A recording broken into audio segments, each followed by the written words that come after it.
Kampung Pelangi, rumah untuk semua. Di sebuah desa yang asri, ada sebuah perkampungan yang indah. Namanya Kampung Pelangi. Kampung ini istimewa loh. Penduduknya berasal dari berbagai suku di Indonesia. Ada suku Jawa, Sunda, Batak, Tionghoa, dan Betawi. Mereka hidup rukun dan damai. Di kampung ini tinggallah 5 orang anak. Ada Bagas, anak Jawa yang ramah.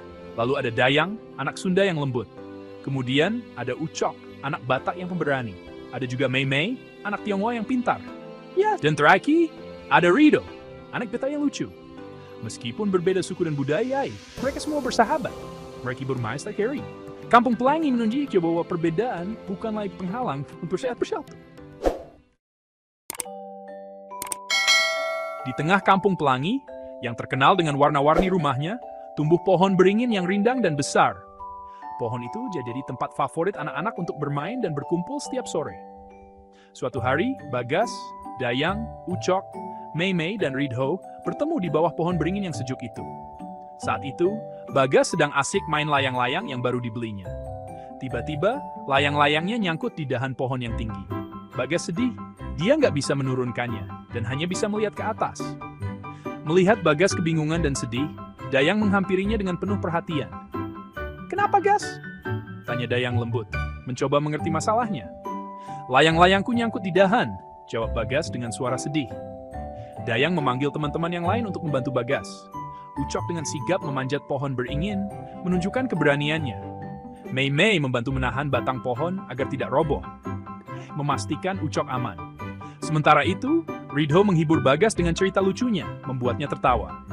Akhirnya, layang-layang Bagas berhasil diambil oleh Ucok. Mereka semua senang sekali dan bersorak gembira. Sejak saat itu, mereka berlima berjanji untuk selalu menjadi sahabat dan saling membantu dalam segala situasi. Hari berganti hari. Persahabatan mereka semakin kuat. Mereka selalu bersama, senang maupun sedih. Mereka bermain bersama, belajar bersama, bahkan membantu orang tua mereka bersama-sama. Suatu hari, Kampung Pelangi mengadakan kerja bakti membersihkan selokan. Bagas, Dayang, Ucok, Mei, dan Ridho ikut membantu. Mereka bekerja sama dengan semangat. Bagas dan Ucok membersihkan sampah di selokan. Dayang dan Mei menyiapkan minuman dan makanan ringan. Ridho bertugas menghibur warga dengan cerita-ceritanya yang lucu. Kerja bakti hari itu penuh canda tawa. Mereka belajar arti penting gotong royong dan kebersamaan.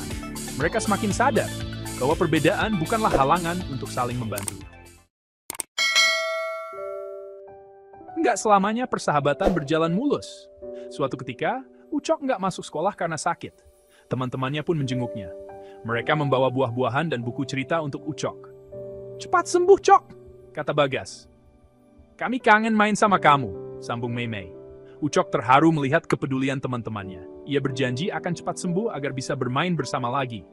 Saat-saat seperti inilah yang semakin mempererat persahabatan mereka. Inaktifrad, balik plishin tatit, sampai swing singten. Waktu terus berjalan. Mereka berbingkini sudah remaja. Pada suatu lima sudah dekat sepuluh. Meraih merurat guys pemenuh bintang. Kalau aku ingin jadi dokter seperti ayahku. Yang mau jadi arsitek, gedung tinggi. Aku yang saat diperlatakan ni, bias orang sini. Pernelak terodosire, ainangsa. Meskipun punya mimpi yang berbeda, mereka saling mendukung. Mereka berjanji akan meraih mimpi mereka bersama-sama.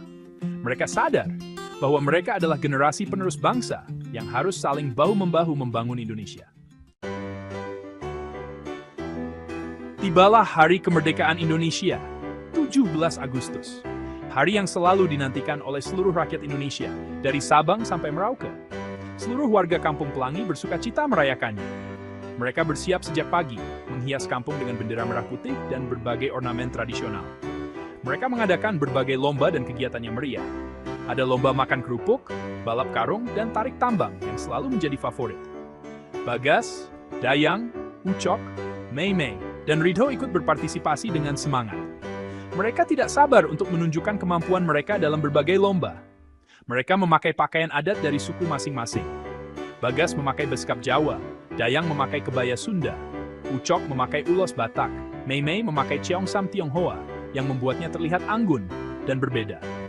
Dan Ridho memakai baju koko Betawi yang mencerminkan semangat Betawi yang kental. Mereka terlihat gagah dan cantik dengan pakaian adat mereka. Setiap anak bangga dengan warisan budaya mereka. Perbedaan budaya yang mereka miliki justru membuat perayaan semakin meriah.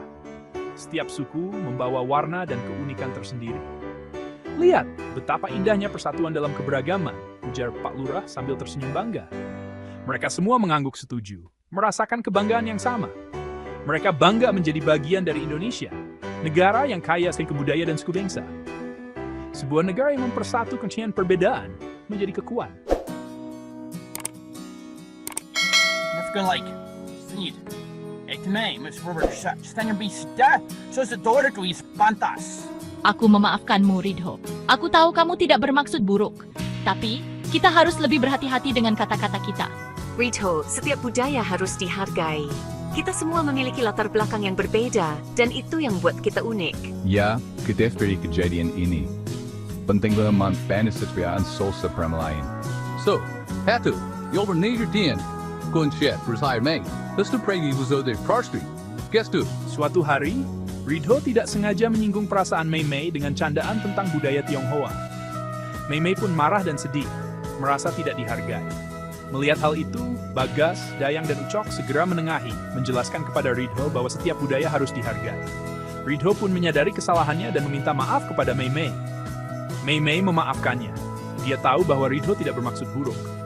Sejak saat itu, Ridho belajar untuk lebih berhati-hati dalam berbicara dan menghargai perbedaan. Kejadian itu menjadi pelajaran berharga bagi mereka semua, mengajarkan arti penting toleransi dalam persahabatan. Mereka menyadari bahwa persahabatan yang kuat dibangun di atas dasar saling menghormati dan memahami. Dengan belajar dari kesalahan, mereka menjadi lebih dekat dan lebih kuat sebagai teman. Toleransi dan pengertian menjadi fondasi yang kokoh bagi persahabatan mereka. Tahun demi tahun berlalu, mereka berlima tumbuh dewasa bersama-sama. Mereka telah lulus sekolah dan memiliki jalan hidup masing-masing. Bagas menjadi arsitek, Dayang menjadi guru, Ucok menjadi tentara, Mei Mei menjadi dokter, dan Ridho menjadi pelawak. Meskipun sibuk dengan pekerjaan, mereka tetap menjaga persahabatan mereka dengan erat. Mereka saling mendukung dan menginspirasi satu sama lain setiap hari. Membagikan kawasan sesuatu yang dilindungi secara susah hati akan tetap terlibat. Kalian ingat enggak waktu layang-layangku nyangkut di pohon ini? Tentu saja ingat. Waktu itu kita pertama kali bertemu dan berjanji untuk menjadi sahabat. Dan kita berhasil menepati janji itu sampai sekarang. Pada suatu hari, mereka berlima memutuskan untuk berlibur bersama ke Kampung Pelangi, mengenang kembali masa kecil mereka yang indah. Mereka berkumpul di bawah pohon beringin, tempat mereka biasa bermain. Mereka larut dalam nostalgia, bercerita tentang kenangan masa kecil mereka, tertawa bersama, dan mengenang kebersamaan mereka yang penuh warna. Kisah persahabatan Bagas, Dayang, Ucok, Mei Mei, dan Ridho mengajarkan kita tentang pentingnya persatuan dalam keberagaman. Mereka adalah bukti nyata bahwa perbedaan bukanlah penghalang untuk bersatu. Perbedaan adalah kekayaan yang harus kita syukuri. Marilah kita jaga persatuan dan kesatuan bangsa Indonesia. Marilah kita hidup rukun dan damai, saling menghormati, dan saling tolong-menolong. Seperti pelangi yang indah karena warnanya yang beragam, Indonesia pun akan semakin indah jika kita bersatu padu.